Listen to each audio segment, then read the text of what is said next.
Good morning, friends. It's Thursday. It's Thursday and the sun is out. It's above zero, which means Marshall and I can go on a walk today. I'm so excited. But he's off today, so I got up a little earlier and did some work and stuff, and my personal development this morning was really on point, and I want to share it here. I'm going to dig deeper with my tribe about it, but I know a lot of you are following along and you're not in there, and so I want to make sure that you hear this if you need it.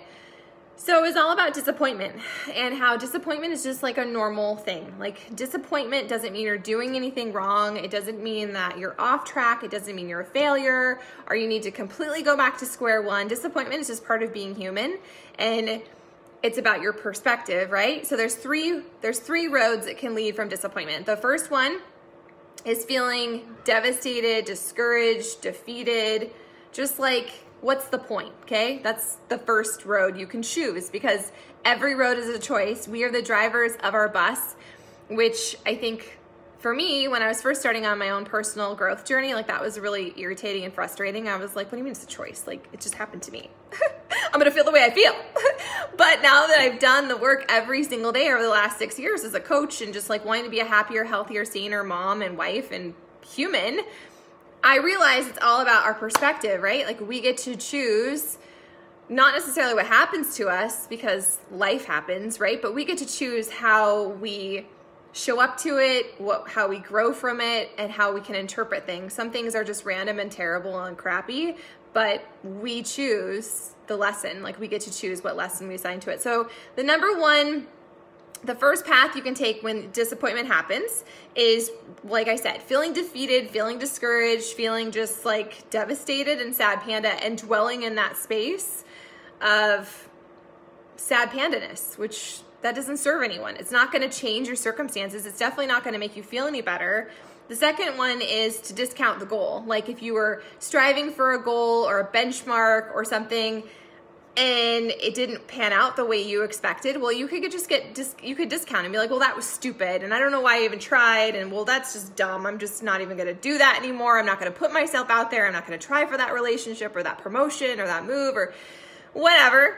I've been on all these paths, okay? I'm speaking from personal experience. And then the third one is you can recognize that disappointment is a normal occurrence when you're on a growth journey, and I think it can be kind of good, just like failure, right? Like, I used to think failure was terrible. Like, if you failed, you were off track. You shouldn't have even wasted your time or energy. It wasn't safe to even try to get out of your comfort zone. Like, you might not be super happy, but at least if you're safe here in this like comfort zone, just stay there. But like, if you're not growing, then if you're not growing, you're not living. If you're not actively growing, you are actively dying. And it's all a choice, right? So disappointment, it can be a growth thing. It can be something where it shifts your perspective, or maybe what you thought was the plan, what you thought was your goal, maybe it's you just being realigned. It's you getting on a path that you didn't even know existed, you guys. So it's all about your perspective. It's all about how we choose to view things and the filter that we have. So disappointment is normal. It is. Like, you're going to be disappointed by people, by experiences, by relationships, by stuff. Like, it's just part of the process. It's part of the growth process. And so you can choose to be defeated and discouraged and pissy and be this little sad panda victim, or you can choose to be like, okay, I had my moment. I felt my feels, because I'm not telling you to not feel your feels. I think it's really important to feel your feelings, to honor them, to give them space, but then not to stew in it, to surrender it, and then to move into the next thing. Like, okay, what can I learn from this? How am I going to redirect? What can I do to level up my life? So you either feel defeated, discouraged, devastated, or maybe even worse, you quit on yourself. Don't be a quitter. You guys, it's not about you failing. It's just about you figuring this out as you go, as an imperfect human. Congratulations. Welcome to my club. And number 3, the path you can choose is to feel it, right? I'm still telling you to feel it. I'm not telling you to be Susie Sunshine and be like, well, something happened and I'm disappointed, but I'm going to choose to find the good. Like, that's not normal to have that be your first inclination, is to like, what good came from this disappointment? That's something that you cultivate. It's something that I've worked really hard the last few years, and I still struggle with coming up with the good in it. Like, what is the lesson in it? What is the thing that can be the not terrible? The cat's over here talking. He's like, it's time for you to do your workout. But anyways, it can be growth. Growth is good. So is failure. Like, reframe failure. Reframe how you're viewing all of these things. I hope today that you freaking show up to your life. And then if you do have some legitimate disappointment, something that is legitimately discouraging you and making you feel super sad or bummed out, I want you to feel the feels. And I want you to take action instead of just stewing in it. If that means that you start therapy, then start therapy. If it means that you just decide, you know what, this shitty, unfair, terrible thing happened to me, my pipes burst, this freaking sucks, but does staying in that like angry, icky place serve you? Does it fix anything? Does it make anyone else around you like feel uplifted? Do they want to hang out with you? You guys, feel your feels, but then make your freaking action plan. And if you don't know what to do, you just do the next right thing. You just take some freaking action. Go for a walk. Book your therapy appointment. Move your body. Choose to cultivate some joy or some fun and focus on the things you can be grateful for, the things that are going well, because there's always something to be grateful for. Always. Always, even in the middle of the biggest shitstorm ever, there's always some morsel of goodness, but it comes down to your perspective, and it comes down to whether or not you're going to focus on that, which way you're going to put your perspectacles on. Are you going to focus on all the bad and all the lack and all the discouragement, and how this is just proof that you shouldn't and you couldn't and you wouldn't? Or you can be like, this is super crappy and I hate that it's happened, but I'm going to be a resilient motherfucker, and I'm going to figure out how I can grow from this and how I can learn from this, and I am not going to allow it to ruin my whole freaking life. Cheers. So sorry about the F-bomb, but when the spirit moves me. So I'm gonna drink my unicorn juice. Today is my rest day. Everything is so freaking sore from this program. I love it. And I didn't think I was going to. I was actually really irritated that, to be honest, I'm gonna be honest with you, because that's what you come here for, right? You come for the truth.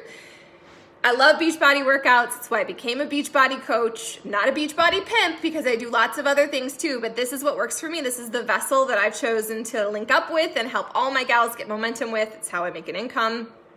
And it's how I change my body, right? And my life inside and out. I do all this soul work because it's part of my job as a coach, which is really freaking rad that I get to work on me first. But anyways, I digress. So I finished 80-Day Obsession, which took 500 freaking years, and the next program was the new one that just came out. It's called 9-Week Control Freak, but you have to have this control track that attaches to a door, and I don't have any doors in my house that will work. It's an older house. My front door, it has glass in it. You're not supposed to use it on glass. So I had to actually drill it into my wall, which I was really irritated that it impacted the aesthetic of my house. First world problems, right? I didn't want to look at it. I didn't want something hanging on my wall that the cats would be like clanging around with. I was just like so begrudging it. And so I started the workout and was doing off of the wall, which is also an alternative. So you just use free weights in place of the track, which is, But Marshall installed it last week. You guys, I love it. I have not been so sore in so freaking long. And I have to tell you that it's worth having it there. It's worth the cats clinging with it all night long. Like, I freaking love it. And I haven't been so excited to work out in a really long time, because the workouts are super freaking short and they're challenging me in ways that like you can't get with free weights. I love lifting. I prefer lifting. Cardio is cardio. It's not my soulmate at all. But this is like having gym equipment in your living room, you guys. So freaking rad. So I'm totally loving it, but today is a rest day, which kind of is a bummer because I want to move my body. So I'm going to have an active recovery day. I'm going to do a little bit of yoga. I woke up, one of my shoulders is kind of wonky. So I'm just going to do some yoga with Adrienne today. And I'm going to meditate, and I'm going to continue to work on myself, because that's my #1 job as a coach, is to work on my own journey, which mostly comes down to my mindset. And that's why I'm telling you this whole little like pep talk about disappointment and the how you can interpret it, how you can make it work for you, because I do believe everything is perspective. Lots of people have fires. Everyone has some battle that we don't all necessarily know. Maybe they don't share about it. Everyone is fighting some kind of war, and everyone just has different battle wounds and scars. And it's not a competition. It's not about, well, things are harder for them. Like, it's not. Everyone has their own stuff. Everyone has their own crap to heal and to mend. But that's the cool thing about this, you guys, is that we're the ones ultimately in charge of our lives. And you can either heal from things, you can repair things, otherwise you repeat it. We repeat what we don't repair. And I am such a firm believer in that right now. And so that's why I'm doing the deep, heavy, hard stuff that's uncomfortable and feels shamey. And I would much rather ignore, but I know in the long term, doing the hard stuff now that pops the pimples, my emotional pimples, that is the stuff that is worth doing the work on. So I hope you do the work today. I hope that you find some time and cultivate joy, and that you just celebrate all the ways you're showing up, because it never needs to be perfect. It doesn't need to look like anyone else's. I don't come on here and share my workouts and share my reel and my personal development to get a gold star from any of you. It's because it keeps me accountable and it keeps me engaged in my journey. And honestly, if I can make an impact and if I can inspire one of you to show up to your life when maybe it felt really hard or overwhelming or you didn't know where to begin, and then you saw Sarah yapping at you or you saw one of my cats and you're like, okay, I begin by beginning. I just do the next right thing. It doesn't have to be this huge epic plan. You don't have to even know what you're doing. Just do the next right thing. Drink some water, move your body, cultivate a gratitude practice, brain dump all the things you're grateful for, you guys. Listen to a podcast. If you ever need a suggestion, I have a ton that I share inside my tribe. I actually have a podcast calendar I share every single month. I want you to rock your life. I don't need you to be a clone of me, because you're the only you that will ever be, just like I'm the only me that will ever be. But my life is a gift, and so is yours. And so I'm not just going to show up and check boxes and just share memes and scroll through my life. I want to be an active member, an active owner.